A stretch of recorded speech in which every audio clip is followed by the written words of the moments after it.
Hello everyone, welcome to my YouTube channel. In today's session, I'm going to talk about some significant works which were appeared in the age of Anglo-Norman. Okay, before getting into this session, kindly do subscribe my YouTube channel to get the updates about the upcoming videos. Yes, the arrival of Anglo-Norman in England, which made a lot of changes in England. In England, London became the capital of city, and in which the lot of educational improvement was done by the Anglo-Norman. There were two main universities like Oxford, Cambridge that was started in this particular age. The Oxford University was started in 1167 and the Cambridge University started in 1209. However, the French language occupied every part of the administration in England, but in the year of 1415, when Henry V, who got the power as a king of the England, who rejected French language from the status of official language.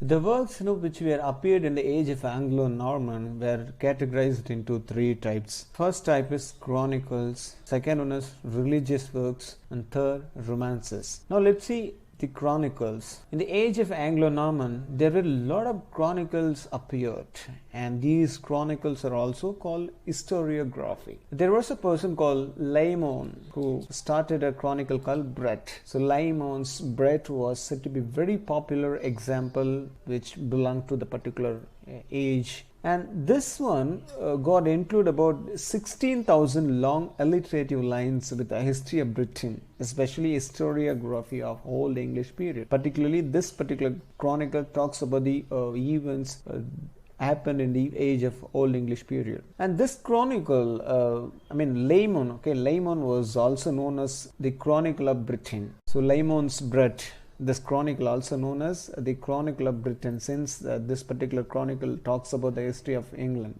and it was up to it started by 1119 and it was there till 1215. This work is a romantic chronicle of history of Great Britain and its people. Laymon starts his chronicle with the fall of Troy and list of all kings, queens, and events until his age. While some of people and events are described as it can be corroborated by other historical texts, many others seems to be myths and legends. In this work, Laymon proclaims that British people are descendants of the survivor of Troy and who were led by Brutus, a great grandson of Aeneas, Aeneas, to the British Isles, where they fought the giants who inhabited it and made a life for themselves. The title Brett, BRE2, which came from the name called Brutus. Now let's move on to the next work, which is Geoffrey of Monmouth, Geoffrey of Monmouth, Monmoth, Geoffrey of Monmouth. And it's of course one of the English chronicle, one of the English chronicler. He was also served as a bishop of Saint Asaph, ASAPH. The Historia Regum Britanniae, in English, History of the Kings of Britain. This is his most popular work, most popular chronicle, which started by Geoffrey of Monmouth, and which proclaimed the figure of Arthur into European literature.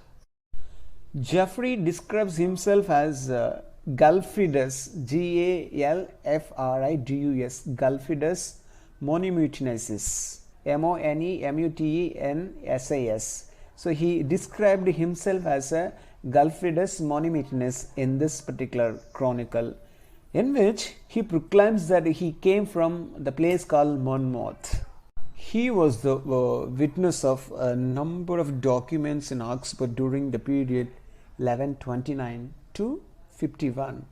He also said, Geoffrey also said that the Historia was translated from a very old book in the British language, the British tongue, which was brought by Walter. This looks like a pure fabrication, but it's clear that Geoffrey was for most of his life an Oxford cleric, closely connected with Walter and sharing with him a taste for letters. So the next chronicle was started by, the next one is Robert of Gloucester, Gloucester, or Robert of Gloucester, who lived between 1260 till 1300. He is known only through his connection with the work called The Chronicle of Robert of Gloucester. And this one was written approximately in around 1300 with the rhymed couplets. In the rhymed couplets it was written. And there were two versions exist. And it's now believed that only one part dealing with the recent or contemporary events, the last 3000 lines for the longer version, was written by Robert. This work provides an interesting details of the evil strife during reign of Henry III and a vivid description of the Battle of Evesham, Evesham, Evesham, that has the value of contemporary authority. The earlier parts of the work, which was based on the chronicles of Geoffrey of Monmouth and William of Malmesbury, Malmesbury.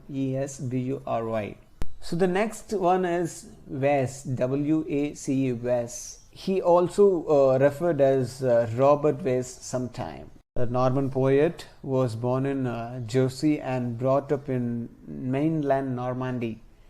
The Brut or Roman Debrut, D-E-B-R-U-T, and that was written by Wace, Robert Wace. He completed it in 1155. He also made a translation of the French words of Geoffrey of Monmouth's Latin works of History of Kings of Britain. It was about 15,000 lines which he translated. The next one is Robert Manning, M-A-N-N-Y-N-G, or Robert de Brunei, who lived between 1275 till 1338. He, one of the monks who lived in the Anglo-Norman age, he provides a surprising amount of information about himself in two known works. Two of his known works are telling about his details, which are Handline Sin, H-A-N-D-L-Y-N-G, Handling Sin, S-Y-N-N-E, and Manning's Chronicle, M-A-N-N-Y-N-G apostrophe S, Manning's Chronicle. In these two works, he mentioned about him a lot. So the Manning tells of his residencies at the Gilbertine House. So the next one, Handling Sin, that was written in 1303, and it has got 12,000 line devotional or what is that, penitential piece written in Middle English with the rhymed couplets, which derived many of its exemplar from Anglo-Norman Manual des Pages of William Waddington. Manning's Chronicle was completed in the year 1338, and he also translated Wace Roman de Brett for British history from the Anglo-Norman before translating Piers Longtoft. In English, it's Peter of Longtoft. It's a chronicle for English and poet conquest history. Now let's move on to the religious works which were appeared in the age of Anglo-Norman. As we know, of course, religious poetry is always there in English period, any English period, of course. The Owl and the Nightingale and the Cursor Mundi are the supreme examples of this type of poetry. In the Owl and the Nightingale, we find the characteristics of a debate beside the religious theme. For this reason, it became very much influential work for the upcoming English authors.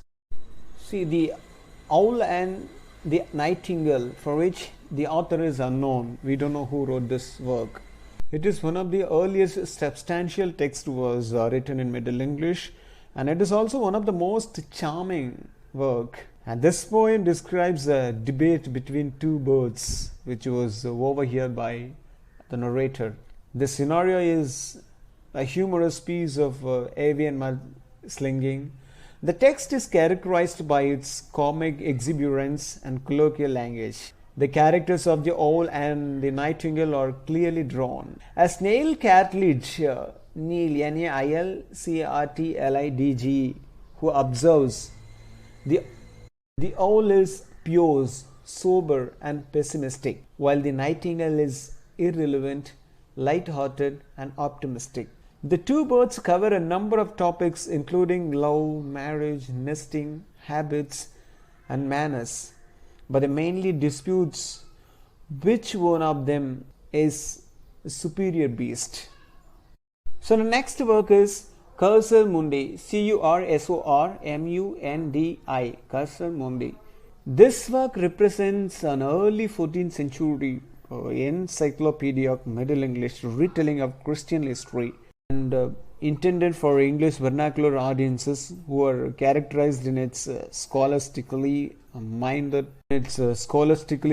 prologue as being monoglot and attracted to vernacular romance narratives because of a dearth of English language biblical storytelling. In terms of structure and source material, this work borrows heavily from peer existing Latin and French biblical versions.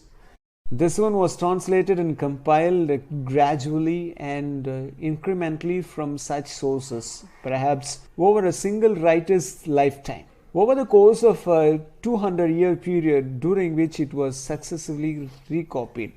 This work was adjusted to suit the changing circumstances in which it was being disseminated and read, losing many of original features that mark the earliest extant text as a work intended for oral didactic performance, while simultaneously retaining its status as an English book of biblical stories, which was narrated in a lively and entertaining manner.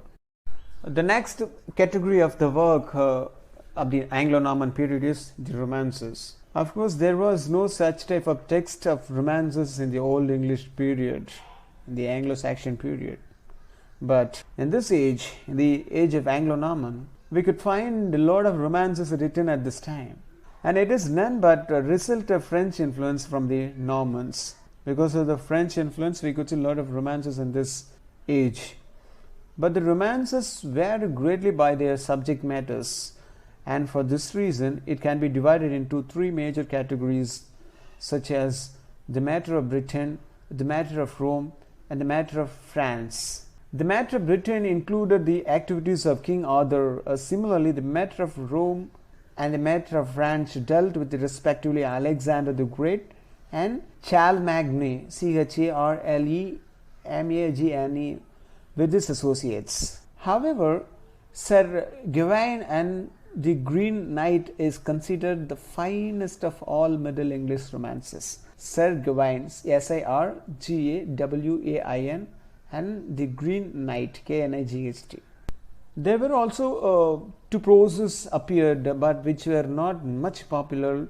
Let me tell you only two proses in this age which belongs to this age. The Ancrene Rivale, the Ancrene, Ancrene Riwle, Ancrene Rivale.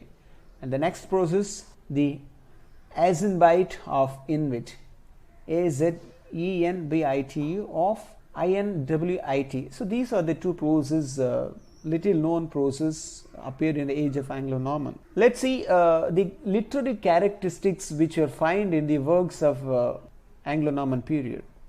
Now, the non-alliterative characteristics of the work. In the Old English period, we could see the text with the alliteration, the Anglo-Saxon period. But in the age of Anglo-Norman, the total feature is changed due to French influence. That's why almost every single text we find that a non-alliterative feature. And rhyme and meter. In the Anglo-Saxon period, the Old English period, there was no fixed meter, and the poetry was of course unrhymed. The poetries which were written in the age of Anglo-Saxon, they were not following any proper meter or form. They were unrhymed. But in the age of Anglo-Norman, completely opposite. Rhyming takes place in poetry, and somehow beginning of meter or syllabic pattern yet to be established. Then subject matter. War, religion were the major features of Anglo-Saxon age, Anglo-Saxon verses, poetries. But in the age of Anglo-Norman, there we could see romance, and that is also amalgamated with the existing two themes. So the theme of the love we find in this time, that's not the earthly one, but the ideal one. The ideal love means the love of the soldier to his country, or his native land. So these are the important works which were appeared in the age of Anglo-Norman. So that's it for the session. Thanks for watching. Kindly do subscribe my channel.